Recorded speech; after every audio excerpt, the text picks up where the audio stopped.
our mistreatment at that shelter, and it made the city look really bad. So they said, okay, we'll set you up here with a jaded housing deal at 4301, and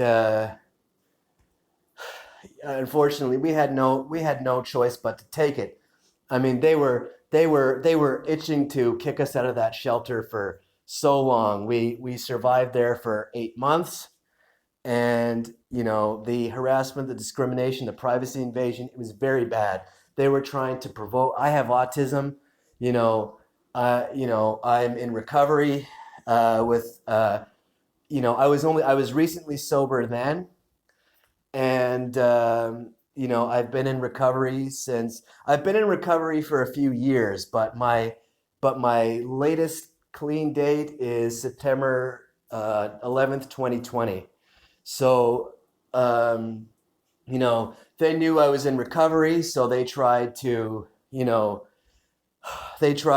put pressure on me to drive me back into my old habits, which of course are well documented. Well documented in reports that I've made about my situation and in whistleblowing, and and they're trying to do that here too. They were trying to get me to relapse. They were trying to get me to act out again because they didn't want to give me housing. They wanted to kick me out of that shelter. And even though, you know, and even though relapsing would not have been a precursor, even though relapsing in the shelter is not a reason to be kicked out, for me, I'm treated differently. I'm held to a different standard than the average shelter client because of discrimination. This is referred to in Ontario Human Rights Code as poisoned environment. So my husband and I, we are held to a different standard than the common riffraff who are harassing us. They're basically allowed to break every rule, and you know, they can run illegal businesses in the shelter, and it's no problem. The staff support them, the police support them, and and we have to mind our p's and q's like you wouldn't believe, because one wrong move out of either of us, and we're out on our keister. And of course, the Roehampton was our last chance to get housing. So we whistle blew. We put the heat on. We put pressure on the city. We put public pressure. We raised the level of public scrutiny about our situation. So they set us up here, and of course, now they're taking it out in trade. I mean, all of this is retaliation because all this harassment, this privacy invasion, the stalking, the slander, the discrimination. This is all retaliation for blowing the whistle at the Roehampton because they didn't want to give us housing. They tried to drive us out of that shelter. They're trying to drive us out of our home now. And of course, it's been very difficult. I mean, this organized criminal group has been driving us out of our homes for years. We have never had a stable home. My health has suffered. My husband's health has suffered. And I'm somebody with a disability. My husband is my caregiver. And you know, TCHC has a duty to accommodate. They didn't tell us about any of the policy when they set this place up. We had to do the research ourselves. So they not only have they failed on duty to accommodate, but they are actively and maliciously trying to ensure that, trying to put pressure so that, and incite and provoke, so that I give into my autism and have a meltdown and, get kicked out, and, or, they want me to relapse, and then, and if I relapse, I'm most likely to have a heart attack or a stroke, or, end up, and then they can, and then they would blame my husband and say he's a bad caregiver, and then they would separate us. So, I mean, these are the games they're playing. And of course, my husband is a wonderful caregiver. He is a psychiatric nurse. He's been in healthcare for since 1973. He's a retired psychiatric nurse. He's been in healthcare since 1973. He has ample credentials, experience. He's been a caregiver for many people. He was a nursing supervisor. He's got an extensive, spotless record. He is the, he is the perfect person to care for me. And the fact that TCHC and the city want to separate us is just disturbing. So I think that is the gist of the video. That's all I want to say right now. And when I post the files on Twitter, you can go through my files. You can go through my YouTube channel.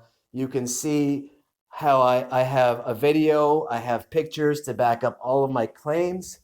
I can share examples of other people I know who are going through the same type of targeting. So it's not just happening to me and my husband, but it happens to other people too. It happens to people who are vulnerable, and people who have we both have a history of human rights activism. So we have a history of whistleblowing about this sort of thing. So I mean, we are pretty high profile targets. So that's a wrap. Right now, that's a wrap. So thank you very much for listening. Please subscribe to my YouTube channel. Please follow me on Twitter. And I've written to law enforcement agencies, intelligence agencies, media, politicians. I've gotten the word out. I've gotten the word out to other countries, and I'm going to continue to do so because I want to share my story. And we spoke to the Human Rights Legal Resource Center for the HRTO. We spoke to another legal service. They said that TCHC cannot do this to us. That we have a solid case. We have an ironclad case. The work is done.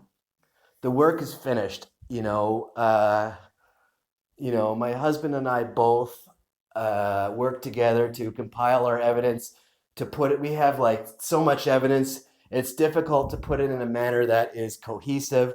We're not professionals. We're not professional investigators. We're not lawyers. We're not. Here we are. We're two people on assistance, and under siege, and we both have health challenges. He's the stronger of the two of us. So, I mean, he looks after me, and he takes care of me because, I mean, I used to be able to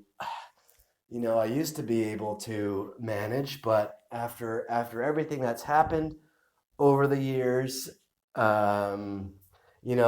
this strain has put a lot of, it's damaged my health.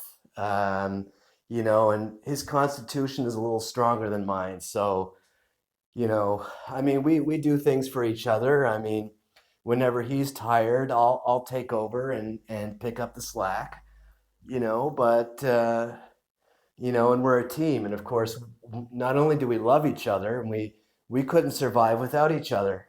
And so, I mean, we need to fight this,